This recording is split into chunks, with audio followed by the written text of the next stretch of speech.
Hello friends. स्वागत है आपका मेरे यूट्यूब चैनल पे स्टडी विद सोनी।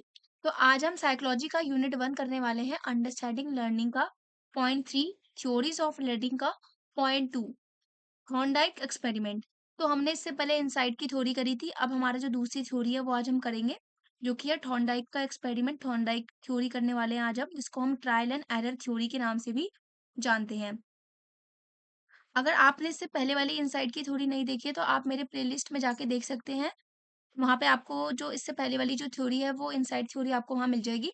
तो आज हम जो नेक्स्ट थ्योरी करेंगे वो थॉर्नडाइक की थ्योरी है, तो हम आज पढ़ने वाले हैं ये। तो हमने अभी क्या पढ़ा कि जो ट्रायल एंड एरर थ्योरी, हम इस थ्योरी को कहते हैं। तो ये जो थ्योरी है इज गिवन बाय थॉर्नडाइक। ये थ्योरी किसने दी थी? थॉर्नडाइक ने दी थी। ठीक है। According to him, learning take place through trial and error. मतलब थॉर्नडाइक के अकॉर्डिंग जो लर्निंग होती है वो कैसे होती है? ट्रायल एंड एरर के थ्रू होती है। ट्रायल एंड एरर का मतलब होता है कि जब हम किसी भी चीज को ट्राई करते हैं, गलतियों मिस्टेक्स भी होती है, लेकिन हम जैसे जैसे प्रैक्टिस करते हैं, गलतियों गलतियों से भी हम सीखते हैं। तो मतलब थॉर्नडाइक ये कहता है कि लर्निंग तब बेटर होती है जब हम उस चीज को ट्राई करें और एरर करें। तो जो थॉर्नडाइक है वो लर्निंग को ट्रायल एंड एरर लर्निंग भी कहता है, और ट्रायल एंड एरर थ्योरी उसने दी थी। और इस थ्योरी को हम also known as stimulus response theory, इस थ्योरी को स्टिमुलस रिस्पॉन्स थ्योरी भी कहते हैं। अब स्टिमुलस और रिस्पॉन्स क्या है वो मैं आपको भी नीचे बताऊंगी। ठीक है। नेक्स्ट है, it is also known as theory of connectionism and Thorndike's bond theory. इस थ्योरी को हम थ्योरी ऑफ कनेक्शनिज्म भी कहते हैं। कनेक्शनिज्म का मतलब होता है कि जब हम किसी दो यानी कि स्टिमुलस और रिस्पॉन्स के बीच में कनेक्शन बनाते हैं तो हम उसको कहते हैं थ्योरी ऑफ कनेक्शन। किसी दो चीज को बीच में हमें जब रिस्पॉन्स वो कनेक्शन बनाना था तो हम उसको कहते हैं कनेक्शनिज्म थ्योरी। और इसको थॉर्नडाइक बॉन्ड थ्योरी भी हम कहते हैं। नेक्स्ट है, as the individual increases the efforts the number of mistakes decreases. जैसे जैसे जो इंडिविजुअल होता है वो जो इफेक्ट्स को इंक्रीज करता है, वैसे वैसे जो मिस्टेक्स है वो कम होने लगती है। मतलब जैसे जैसे जो कोई व्यक्ति है वो किसी काम को कर रहा है तो वो अपने इफेक्ट्स लगाएगा, मतलब जितना ज्यादा करेगा उतनी ज्यादा उसकी जो गलतियां हैं वो कम होगी। उतना ज़्यादा वो एक्सरसाइज करेगा, प्रैक्टिस करेगा। तो वही कहते हैं कि इंडिविजुअल जितना ज़्यादा इफ़ेक्ट करेगा, उतने ज़्यादा उसकी मिस्टेक्स कम होगी। नेक्स्ट पॉइंट है, and finally the individual start doing the behaviour without any mistakes and that is learning. और फाइनली जो कोई इंडिविजुअल है वो किसी भी बिहेवियर को बिना किसी गलती के करने लग जाएगा, बिना किसी मिस्टेक के करने लग जाएगा, वही हमारी लर्निंग कहलाती है। कि जैसे जैसे वो प्रैक्टिस करने लगा, जैसे जैसे वो प्रैक्टिस करता था, ट्राई करता था, चीजों को एफर्ट्स लगाता था, वैसे धीरे-धीरे वो क्या वो उसका उसको अच्छा एक्सपीरियंस मिलने लगा, उसका एक्सपीरियंस हो ज़्यादा होने लग गया, और एक्सपीरियंस होने से क्या हुआ, धीरे-धीरे जो उसकी गलतियाँ थी वो एकदम ना के बराबर होने लग गई, और वो लर्निंग उसकी जो बेटर हो गई। तो जितना हम प्रैक्टिस करते हैं उतना हम परफेक्ट होते हैं। तो ये इसी की बात की गई है। अब मैंने आपको बताया था स्टिमुलस और रिस्पॉन्स। तो जो स्टिमुलस होता है वो क्या होता है? तो स्टिमुलस कोई भी प्रॉब्लम और कोई भी सिचुएशंस होती है उसे हम स्टिमुलस कहते हैं। और रिस्पॉन्स क्या होता है? इज द अटेम्प्ट और एक्शन टू सॉल्व इट। मतलब हमें कोई प्रॉब्लम दी गई, कोई सिचुएशन दी गई है, अब हम उस सॉल्यूशंस मतलब उस प्रॉब्लम को सॉल्व करने के लिए कुछ एक्शंस करेंगे, कुछ अटेम्प्ट्स करेंगे, ताकि हमारा वो प्रॉब्लम सॉल्व हो जाए, प्रॉब्लम सॉल्व के उसका सॉल्यूशन मिल सके। तो जो स्टिमुलस होते हैं वो कोई भी प्रॉब्लम होती है और कोई भी सिचुएशन होती है, और जो रिस्पॉन्स होता है वो कोई भी अटेम्प्ट और एक्शन होता है ताकि हम उस प्रॉब्लम को सॉल्व कर सके। नेक्स्ट है, जो थॉर्नडाइक है उसने एक्सपेरिमेंट किया था कैट के ऊपर, उसने एक बिल्ली के ऊपर एक्सपेरिमेंट किया था। वो एक्सपेरिमेंट आज हम यहाँ पर समझेंगे। तो जो एक्सपेरिमेंट ऑन उसने कैट के ऊपर जो एक्सपेरिमेंट किया था, आप देख सकते हैं यहाँ पे मैंने ये पिक्चर में आपको बता बता रखा है कि यहाँ पर जो है 4 स्टेजेस के रूप में मैं आपको दिखाती हूँ। मैं आपको पहले नॉर्मली ऐसे बताती हूँ कि जो है ये यहाँ पर पहले एक केज है। केज के अंदर बिल्ली को डाल दिया है और केज को लॉक कर दिया है, बंद कर दिया है। और यहाँ पर बाहर जो है खाना रख दिया है बाउल में, और जो बाउल है वो बहुत दूर है, जो है बिल्ली से बहुत दूर है, वो खाने तक पहुंच नहीं पाएगी। हाथ डालकर भी वो नहीं खाना को ले पाएगी। आप यहाँ पे देख सकते हैं। और जो ये केज का जो डोर है वो लीवर से अटैच कर दिया, लीवर या फिर लेज से अटैच कर दिया है। तो ये जो डोर है तभी खुलेगा जब लेज खुलेगा। तो लेज लेज को खोलने के लिए वो जो बिल्ली है वो बहुत ज़्यादा कोशिश करती है। वो क्या कहते हैं, रैंडम मूवमेंट्स करती है, बहुत स्क्रैचिंग करती है, जंपिंग करती है, पुशिंग करती है, और स्ट्रिंग को खींचती है, बहुत मतलब कोशिश करती है वो। और एक टाइम पे बाय चांस क्या होता है, जो लीवर होता है वो खुल जाता है, वो स्ट्रिंग को खींच देती है और लीवर जो है वो खुल जाता है। और उसके बाद क्या है, वो उसको खाना मिल जाता है। तो इस तरीके से इस एक्सपेरिमेंट के थ्रू हमने क्या सीखा, जो बिल्ली होती है वो एफर्ट्स करती है। एफर्ट्स क्यों करती है? क्योंकि उसको एक सैटिस्फैक्टरी रिजल्ट चाहिए होता है, और सैटिस्फैक्टरी रिजल्ट क्या है यहाँ पर? भोजन। यानी कि जो बिल्ली होती है वो भूखी होती है, और भूख को मिटाने के लिए उसको खाना चाहिए होता है, जो कि उसका गोल होता है, और उस गोल को पाने के लिए वो रैंडम मूवमेंट्स यानी कि बहुत सारे एक्शंस करती है। स्टिमुलस क्या है यहाँ पर? स्टिमुलस ये केज है। इस केज से उसको निकलना है, ये प्रॉब्लम से उसको निकलना है, और इसके लिए वो एक्शंस करती है बहुत ज्यादा। तो इस तरीके से वो है खाना वो पा लेती है।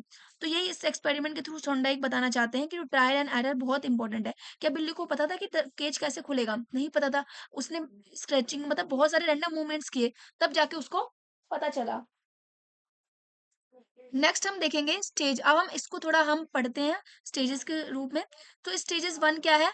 सबसे पहला होता है the hungry cat is kept inside the cage. आप देख सकते हैं कि जो बिल्ली है उसको केज के अंदर रख रखा है, and there was a door in the cage, और एक डोर है वो केज के अंदर है। नेक्स्ट है and that was connected with a ledge और लीवर। और जो वो जो डोर है वो किससे कनेक्टेड है? वो लेज और लीवर, यानी एक ही बात है, लेज या लीवर, उससे कनेक्टेड है। नेक्स्ट आप देखेंगे, if the cat is pressed the lever or pulled the latch or string, then the door would open। अगर जो बिल्ली है वो लीवर या स्ट्रिंग को खींच देती है, लैच को, तो फिर जो डोर है वो खुल जाएगा, जो दरवाजा है वो खुल जाएगा, और बिल्ली बाहर निकल के खाना ले लेगी। आप देखो यही दिख रहा है इसके अंदर कि वो दरवाजा नहीं खुलेगा तब तक बिल्ली खाना नहीं ले पाएगी। नेक्स्ट हम पढ़ेंगे the food was in front of the cat outside the cage. जैसे हमने देखा ही है, जो फूड है वो बाहर पड़ा हुआ है, केज के बाहर पड़ा हुआ है, and the cat is tried to get the food by hand. सबसे पहले हमने देखा कि जो फूड है, जो बिल्ली है वो खाना जो है वो हाथ से लेने की कोशिश कर रही है, लेकिन वो नहीं ले पा रही है।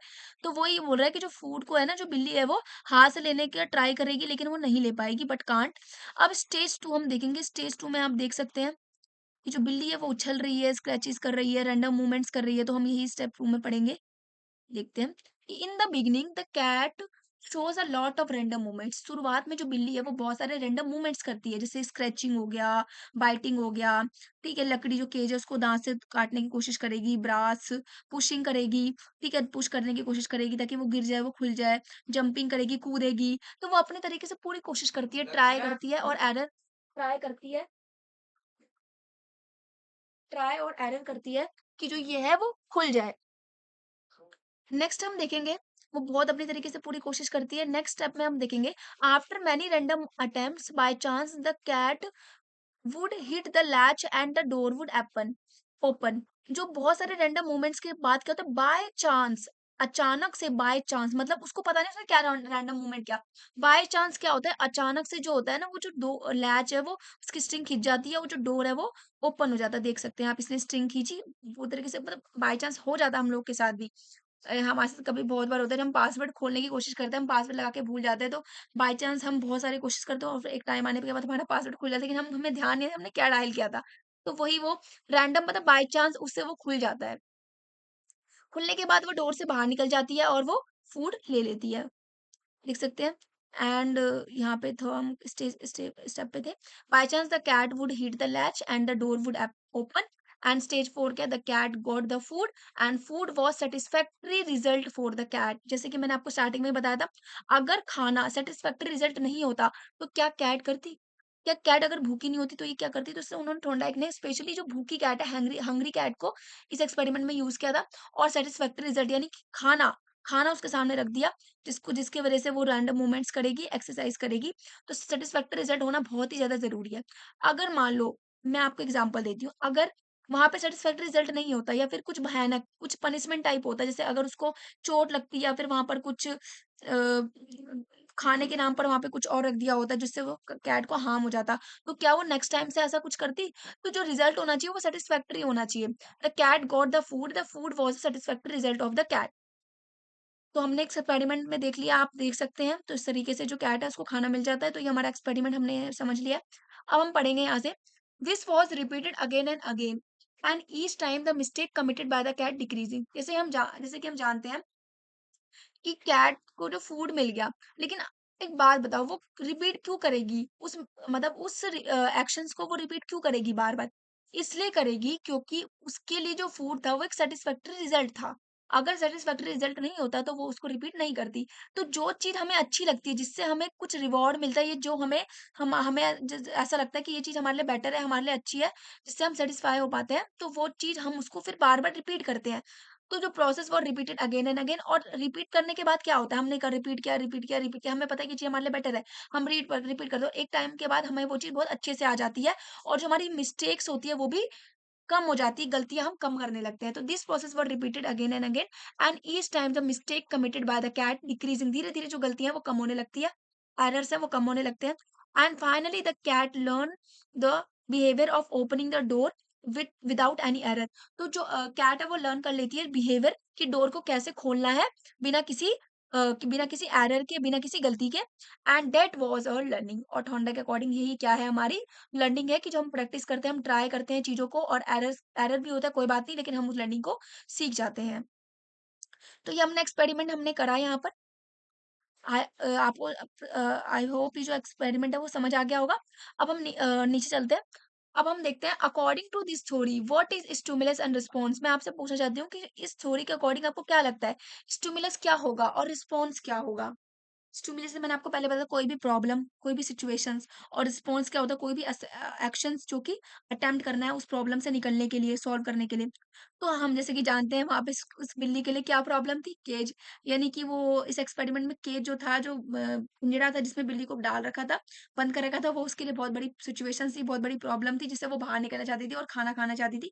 तो खाना को वो पाना, ये बहुत इंपॉर्टेंट था उसके लिए, सिचुएशंस थी। तो cat cage the situation where the cat is kept and see the food, जहाँ से वो खाने को देख रही थी, तो वो उसके लिए बहुत बड़ा स्टिमुलस था। नेक्स्ट उसने रिस्पॉन्स किया, क्या आप जानते हैं उसने रिस्पॉन्स क्या किया, जिससे उसको खाना मिला। प्रॉब्लम कैसे सॉल्व हुई उसकी, रैंडम मूवमेंट से उसने करे थे, एक्शंस जो करे थे, scratching, jumping, pressing the lever, तो ये उसके रिस्पॉन्स थे। तो आई होप अब आपको स्टिमुलस और रिस्पॉन्स बहुत अच्छे से समझ आ गया होगा। अच्छा, हम नीचे पर चलते हैं। Some condition and stages in the process of learning. तो अब हम इसमें कुछ स्टेजेस पढ़ेंगे और कुछ प्रोसेसेस पढ़ेंगे, ये होता क्या है जो हमने इस एक्सपेरिमेंट में जाना है। सबसे पहला होता है ड्राइव। ड्राइव क्या था, इस एक्सपेरिमेंट हमने देखा ड्राइव क्या थी। ड्राइव हम सबकी लाइफ में होता है कुछ ना कुछ, हम उस ड्राइव को पूरा करने के लिए हम जो है एक्शंस करते हैं। तो ड्राइव्स क्या था, hunger was drive for cat, बिल्ली के लिए क्या था, भूख जो थी उसके लिए ड्राइव थी। यानी भूख जो उसको लगी हुई थी वो उसके लिए क्या थी, ड्राइव्स थी। जैसे हम लोग के लिए जॉब क्या है, नीड ऑफ फॉर जॉब, मतलब जो जॉब की जरूरत है, नीड है, वो हम लोगों के लिए ड्राइव है। वैसे बिल्ली के लिए क्या थी, हंगर। नेक्स्ट है गोल। गोल क्या होता है, फूड जो था उसके गोल क्या था, वो किसको पाना चाहती थी, वो फूड को पाना चाहती थी। तो गोल क्या है उसके लिए, बिल्ली के लिए कैट, वो कैट के लिए फूड है, तो फूड तो जो था उसके लिए गोल था। हम लोग के लिए क्या है, हमारे लिए जरूरत जो है जॉब की, वो क्या है, हमारा ड्राइव है, लेकिन जॉब जो है हमारे लिए गोल। नेक्स्ट है हर्डल। हर्डल क्या होता है, हर्डल है केज इज, अच्छा हर्डल रुकावट है जिससे हमें प्रॉब्लम है। अच्छा, बिल्ली को खाना लेने से कौन रोक रहा था, केज, जिसमें वो बंद थी, जो पिंजरा था वो उसको रोक रहा था। तो केज जो होता है वो हर्डल था, किसके लिए, बिल्ली के लिए। नेक्स्ट है सक्सेस। अच्छा, सक्सेस क्या, सक्सेस उसको कैसे मिली, ऐसे खाली बैठने से तो मिली नहीं, वो रैंडम मूवमेंट जो उसने करे थे, एक्शंस करे थे, उससे उसको सक्सेस मिली। तो सक्सेस क्या था, रैंडम मूवमेंट्स। उसके बाद था selection of a proper movement. Proper movement की उसने सिलेक्शन करी, यानी कि उसको पता चल गया कि हाँ मैं ऐसे स्ट्रिंग को खींचूंगी तब जाके लेज या फिर जो लीवर है वो खुलेगा और डोर खुलेगा। तो जो सिलेक्शन ऑफ प्रॉपर मूवमेंट जो था वो इसका जो इसमें मेन था। नेक्स्ट है फिक्सेशन, उसने उसको फिक्स कर लिया कि हाँ ऐसे जो है ये मेरा केज खुलेगा। तो ये कुछ कंडीशंस थे, स्टेजेस के प्रोसेसेस थे, स्टेजेस थे, कुछ प्रोसेसेस थे। तो ये आज हमने पढ़ा। अब हम नेक्स्ट पढ़ेंगे, हम जो है वो लॉज ऑफ लर्निंग है, बहुत ही इंपॉर्टेंट है इस थ्योरी के लिए। तो मैं वैसे तो मैंने ये लॉज ऑफ थ्योरी जो है वो एक एक लाइन सेंटेंस में लिखवा दिया, बट मैं इसको समझाऊंगी आपको। अगर आप चाहेंगे कि मैं इसके लिए एक पर्टिकुलर वीडियो बनाऊं तो मैं वो भी आपके लिए बना दूंगी। तो लॉज ऑफ लर्निंग बेसिकली होता क्या है, ये एक्सपेरिमेंट जो है वो कैट के एक्सपेरिमेंट के अकॉर्डिंग थॉर्नडाइक ने दिया था। उन्होंने 3 मेजर्स लॉ दिए थे, 3 मेजर्स लॉ दिए थे उन्होंने, और 8 जिसको हमने प्राइमरी लॉज कहा था, और उन्होंने 8 सेकेंडरी लॉज दिए थे। तो ये लॉज अगर हम सीरीज में पढ़े तो बेटर होगा, क्योंकि DSSB और केवी वगैरह के एग्जाम्स में इससे क्वेश्चन आते हैं। और क्वेश्चन ऐसे आते हैं कि अगर जैसे 3 लॉज है आपके, जैसे प्राइमरी लॉज है, law of readiness, law of exercise और लॉ ऑफ इफेक्ट, तो आपको ये 3 लॉज दे देंगे। और एक सेकेंडरी लॉज जो था हमारा सबॉर्डिनेट लॉज, उसमें से एक लॉज दे देंगे। तो आपसे पूछेंगे कि इसमें से कौन सा प्राइमरी लॉ नहीं है। तो अगर आप सीरीज में करोगे तभी आपको पता चलेगा कि हाँ law of readiness, law of exercise और लॉ ऑफ इफेक्ट तो था प्राइमरी में, लेकिन इसमें से कोई आपको, इसमें से मान लो लॉज ऑफ मल्टीपल रिस्पॉन्स दे दिया, तो आपको पता होना चाहिए कि हाँ लॉज ऑफ मल्टीपल रिस्पॉन्स नहीं था। तो अगर आप ये 3 लॉज़ जो है वो आपको अच्छे से समझ आएगा। तो जो हम ये पढ़ेंगे, अब हमारा जो है सेकेंडरी लॉज़ ऑफ लर्निंग है, ये हम देखते हैं सेकेंडरी लॉज़ ऑफ लर्निंग सबसे पहले हम प्राइमरी लॉज़ पढ़ेंगे, सॉरी। हाँ, तो सबसे पहले हम प्राइमरी लॉज़ जिसको मेजर लॉ 3 लॉज़ दिए हुए थे उन्होंने। तो सबसे पहला लॉ ऑफ रेडीनेस। तो लॉ ऑफ रेडीनेस क्या होता है?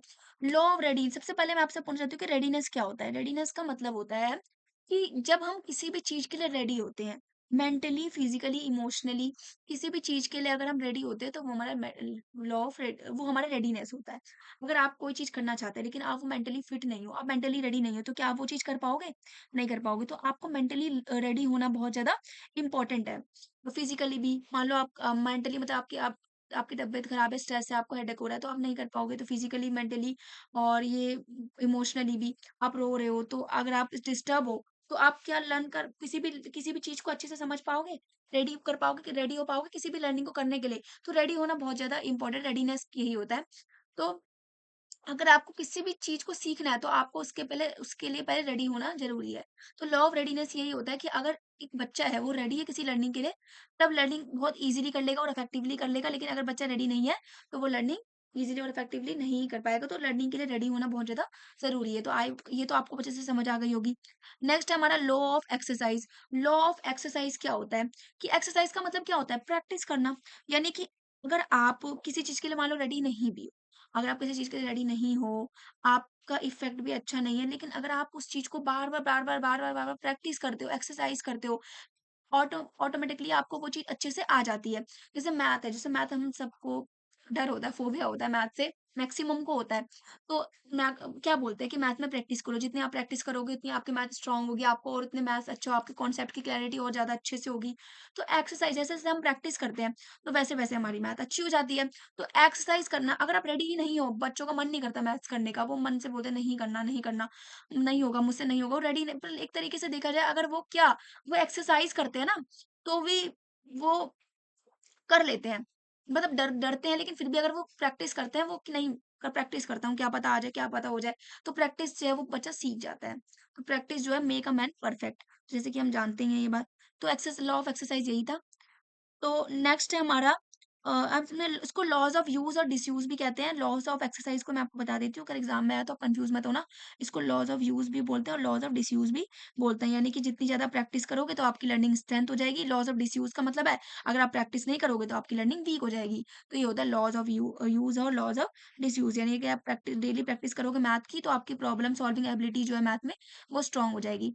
नेक्स्ट लॉ है आपका laws of effect. Laws of effect क्या होता है? ये स्पेशली रिवॉर्ड और पनिशमेंट की बात करता है।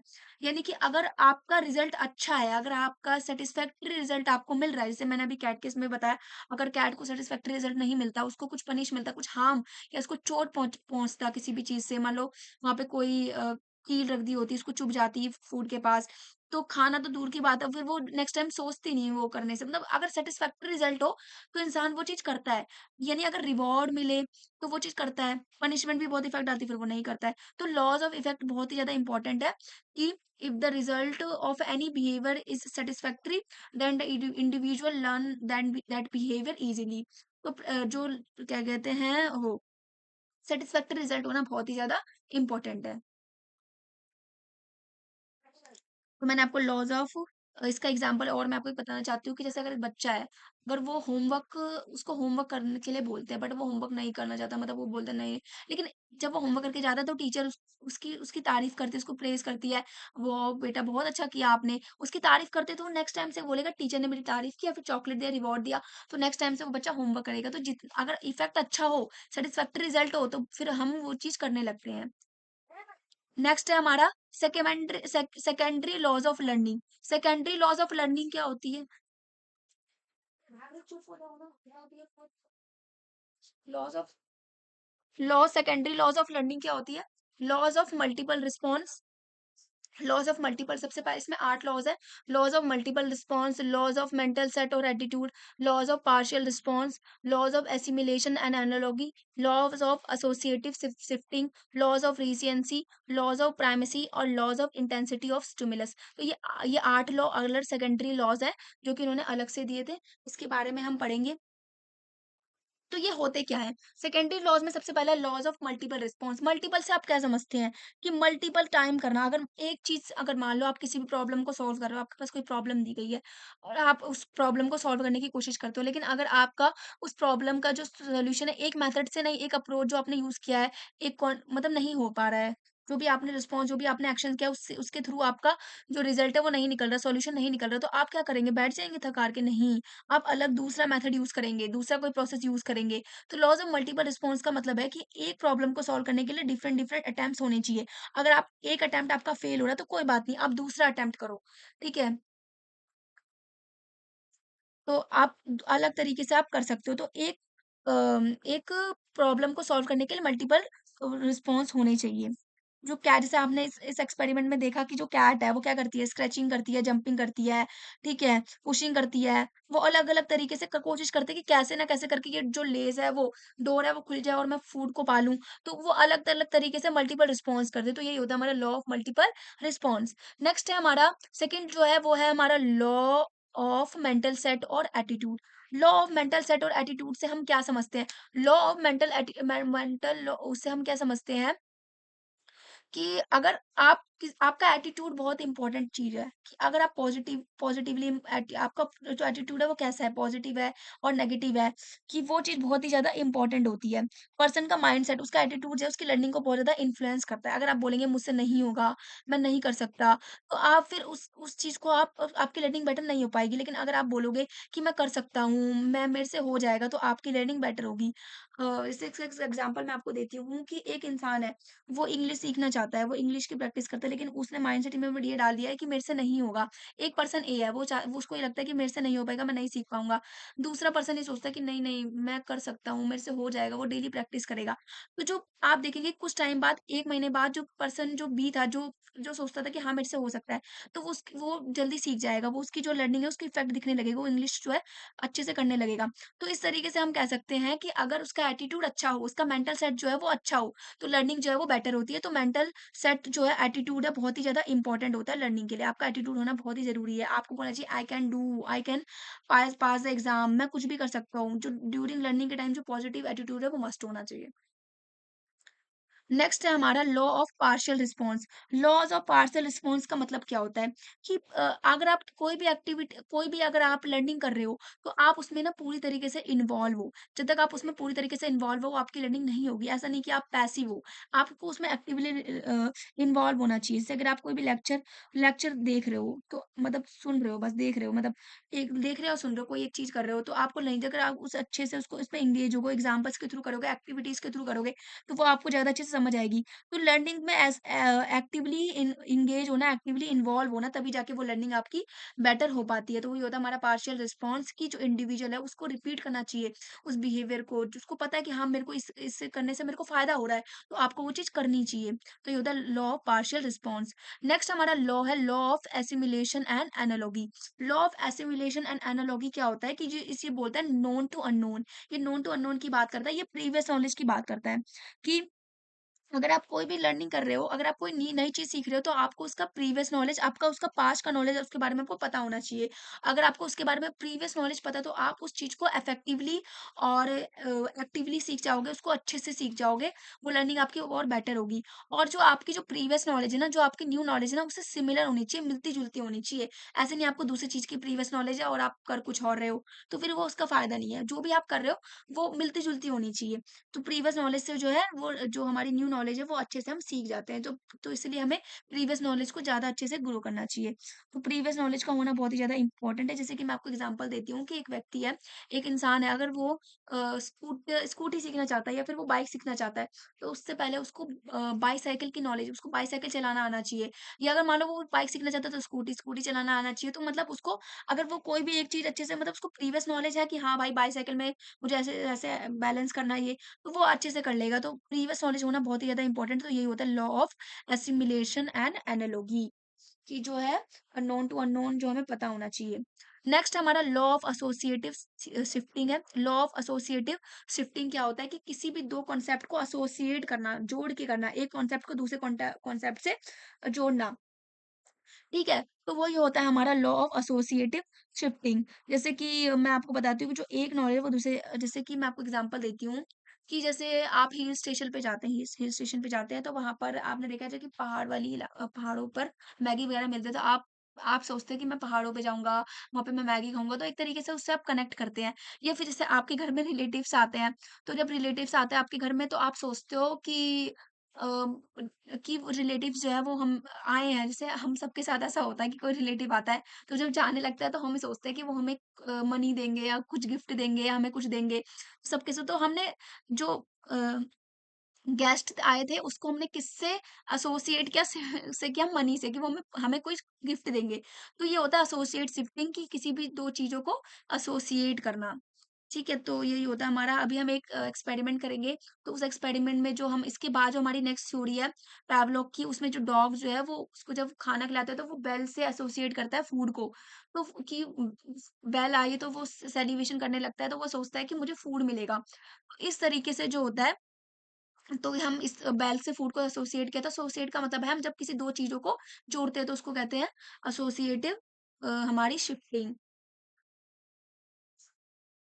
तो ये होता है हमारा एसोसिएटिव शिफ्टिंग। अब नेक्स्ट हमारा लॉ ऑफ रिसेंसी। तो लॉज़ ऑफ रिसेंसी क्या होता है?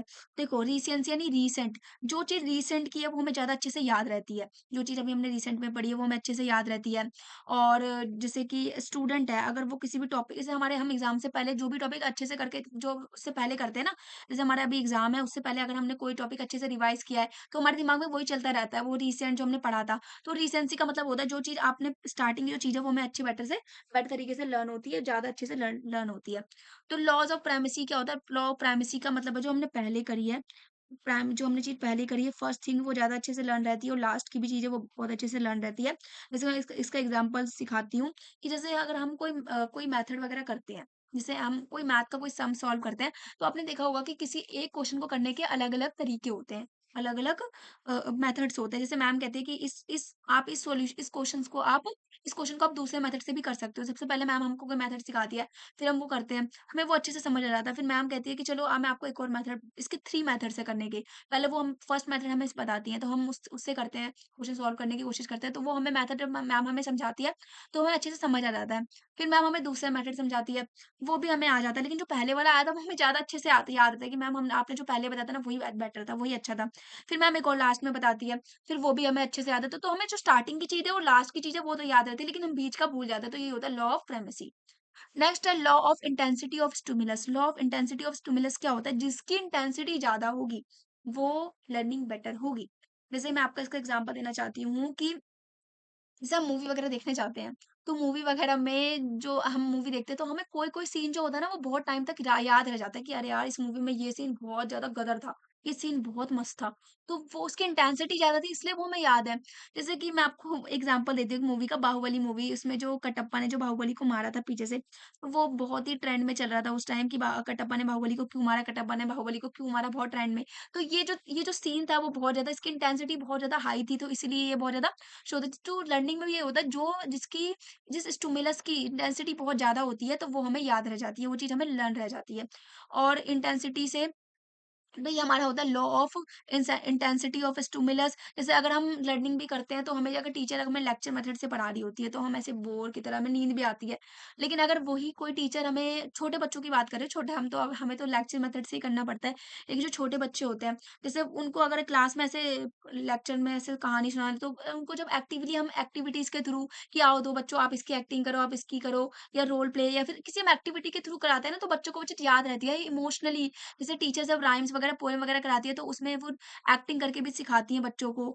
तो बच्चे क्या है फिर वो उस इंटेंसिटी को ज़्यादा वो लेते हैं क्योंकि उसकी इंटेंसिटी हाई रहती है। जो नॉर्मल पोएम गा के सुनाना और जो किसी एक्शंस के थ्रू इमोशनली एक्शंस के थ्रू जब टीचर कराती है, तो उसकी इंटेंसिटी ज़्यादा होती है। तो उसी को कहते हैं law of intensity of stimulus. तो ये अब मुझे आई होप कि आपको ये सारे जो लॉ मैंने आपको सेकेंडरी और प्राइमरी लॉ आपको समझाए हैं, आपको अच्छे से समझ आए होंगे।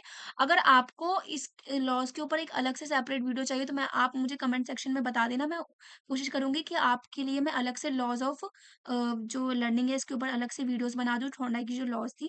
अब हम पढ़ेंगे जो हमारा लास्ट टॉपिक है education implication of Thorndike theory.